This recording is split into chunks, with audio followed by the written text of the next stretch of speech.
Sai college of pharmacy, Indu Prakash pharmacy के बच्चों को उनके अथक प्रयासों के फल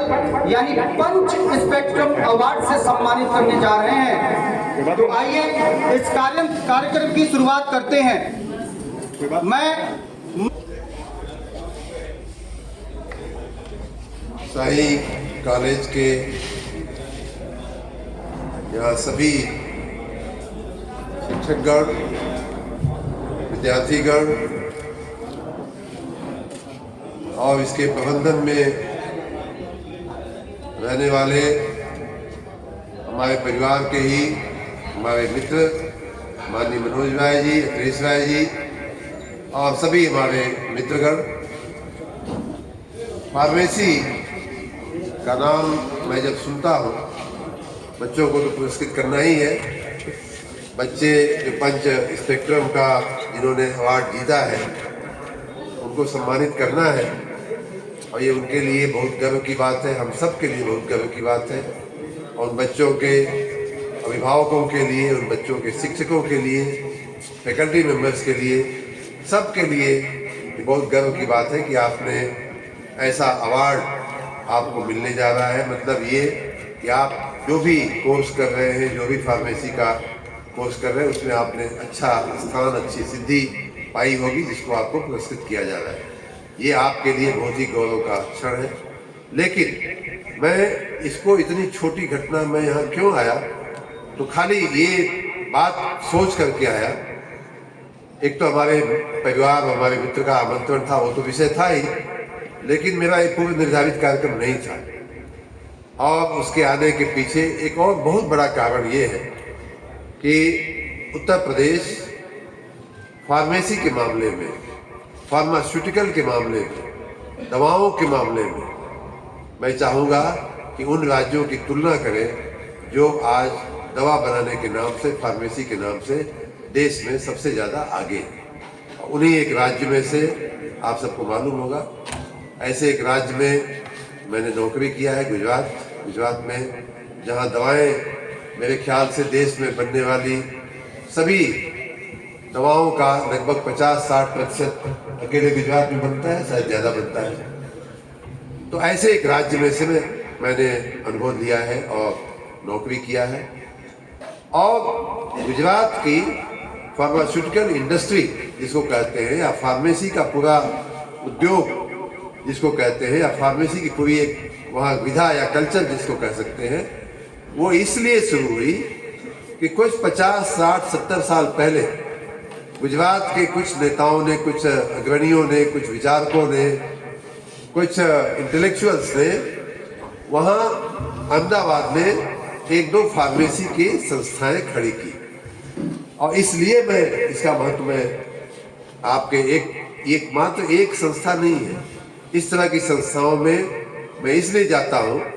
कि एक छोटा सा पौधा लगाने के बाद वो कितना बड़ा वट वृक्ष बन करके, कितना बड़ा पेड़ बन करके हमारे आपके सामने उपस्थित हो सकता है, उसका उदाहरण गुजरात की एक छोटी सी फार्मेसी इंस्टीट्यूट जो 1918-19-20 में किसी वहाँ के इंटेलेक्चुअल ने, किसी वहाँ के उद्योगपति ने खोला था। और ये बात हमने स्वयं तो अनुभव से देखा ही है, लेकिन ये बात देश के प्रधानमंत्री माननीय मोदी जी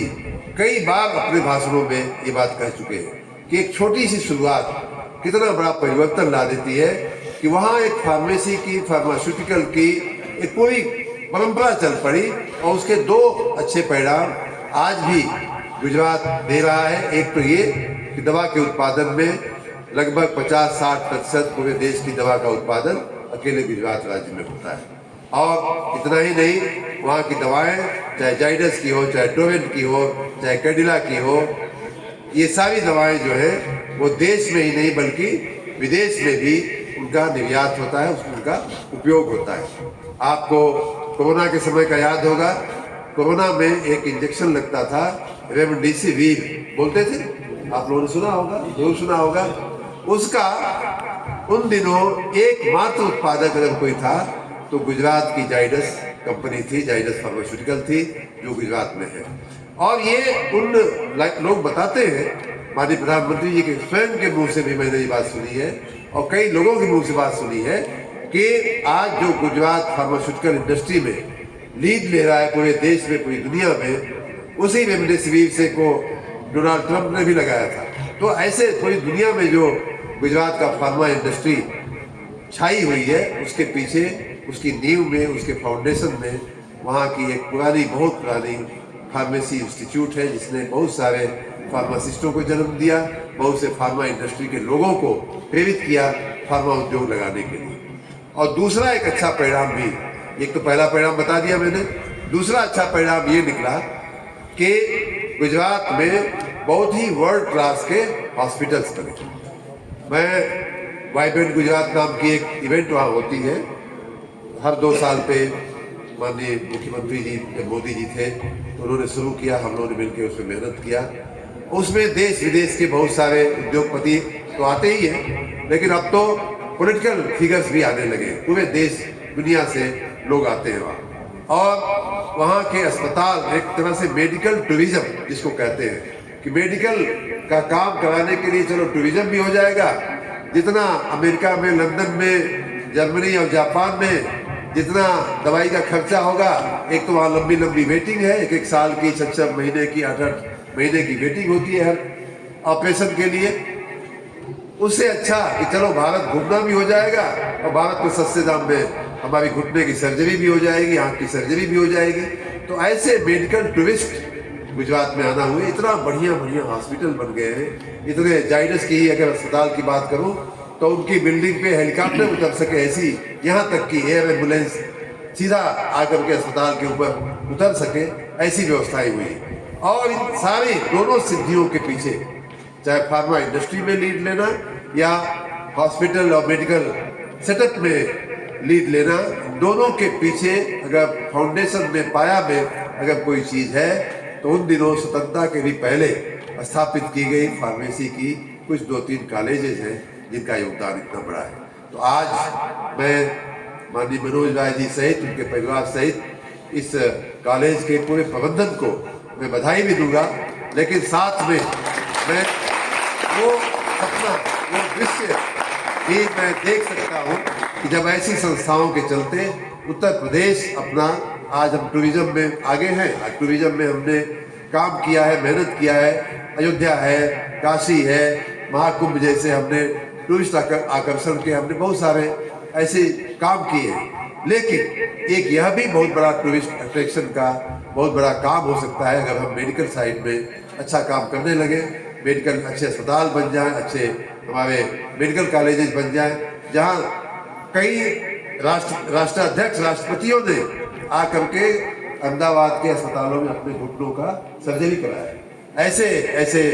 अफ्रीकन राष्ट्रपति कई बार आते हैं तो 4 दिन 5 दिन अपना स्वास्थ्य के लिए, तो 4 दिन एक्स्ट्रा रुकने का, तो ऐसा मेडिकल टूरिज्म का एक काम हो सकता है। और मैं चाहूँगा और मैं ईश्वर से प्रार्थना करूँगा कि ये छोटा जो वट आपने पौधा लगाया है, छोटा नहीं वैसे तो अपने आप में बहुत बड़ा है, लेकिन फिर भी एक जो आपने वृक्ष लगाया है, ये आगे चलकर बहुत बड़ा वट वृक्ष बने। और इस वट वृक्ष की, हमारे प्रयाग विश्वविद्यालय का घोष वाक्य था कि इस वट वृक्ष की जितनी शाखाएं हों उतने ही वट वृक्ष और बने, ऐसी शुभकामना के साथ। और आप सभी विद्यार्थीगण, सभी हमारे बच्चे बच्चियां जिन्होंने यहाँ शिक्षा लिया है, वो भी फार्मा इंडस्ट्री में, फार्मास्यूटिकल इंडस्ट्री में या मेडिकल इंडस्ट्री में, मेडिकल के काम में, देश में ही नहीं बल्कि विदेश में आप स्वयं भी ख्याति प्राप्त करो, अपने परिवार का, अपने समाज का, हमारे जिले का, हमारे प्रदेश का और हमारे देश का भी नाम रोशन करो। इस शुभकामना के साथ मैं आप सबको बहुत बहुत धन्यवाद देता हूँ। कुछ कार्यक्रम है, मुझे अपने कई कार्यक्रम में जाना है, लेकिन जैसे ही मुझे खबर पड़ी कि नहीं एक ऐसा अवसर है तो मैं इसे गंवाना नहीं चाहता था, इसलिए मैं आपके बीच बहुत अल्प समय के लिए आया हूँ। आप सबको जिनको भी अवार्ड मिल रहा है उन सबको विशेष रूप से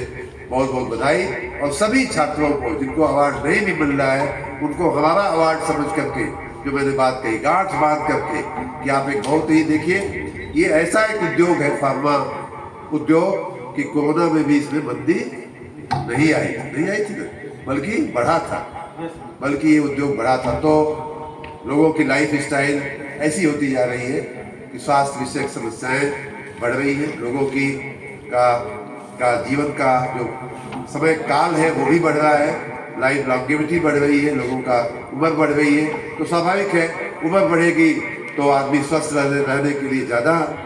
दवाएं, ज़्यादा एंटीबायोटिक नहीं लेगा तो विटामिन तो लेगा ही, तो कुछ ना कुछ तो चलता रहता है। तो इसलिए इस फार्मा इंडस्ट्री और फार्मेसी के काम में आप लोग मन लगा करके पढ़िए और बहुत ही होनहार आपका कैरियर हो, इस शुभकामना के साथ मैं अपनी बात पूरी करता हूँ। बहुत बहुत